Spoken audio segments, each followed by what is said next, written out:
Aquest dimarts, l'alcalde de Benicarló, Marcelino Domingo, es va reunir a Madrid amb responsables de costes, segons ha confirmat el senador del PP per Castelló, Juan José Ortiz. Segons ha informat el mateix Ortiz, en aquesta reunió es va arribar a un principi d'acord entre ambdós parts, tant per a la construcció del passeig marítim sud com per a la protecció i regeneració de la costa nord benicarlanda. El alcalde de Benicarló mantuvo una reunión en la Dirección General de Costas y puedo decirles que se ha llegado a un principio de acuerdo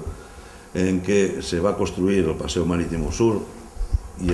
con el compromiso del Ayuntamiento de que va a aportar la disponibilidad de terrenos durante el mes de octubre, y a partir de ese momento existe un compromiso de la Dirección General de Costas para dotar presupuestariamente esta obra, y también se ha llegado a un principio de acuerdo para suscribir un protocolo entre la Dirección General de Costas y el Ayuntamiento de Benicarló para la protección de la zona norte i posteriorment la regeneració de sus playas.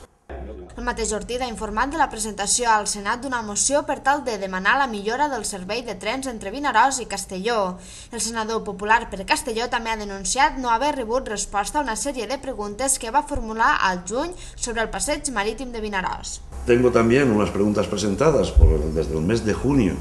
sobre todo el paseo marítimo de Vinaròs, que quería conocer muchas cosas y todavía no tengo respuesta. Quiero decirles que el gobierno está incumpliendo sistemáticamente lo que le marca el reglamento del Senado, que es que tiene 20 días para contestar las preguntas escritas. Les vuelvo a decir que estas preguntas se registraron, aquí tengo la copia, el día 9 de junio y todavía no tengo ninguna respuesta. A més, a una pregunta sobre la solució al trànsit rodat pel port de Querol, Juan José Ortiz afirma que només ha rebut per resposta que el projecte es troba en redacció.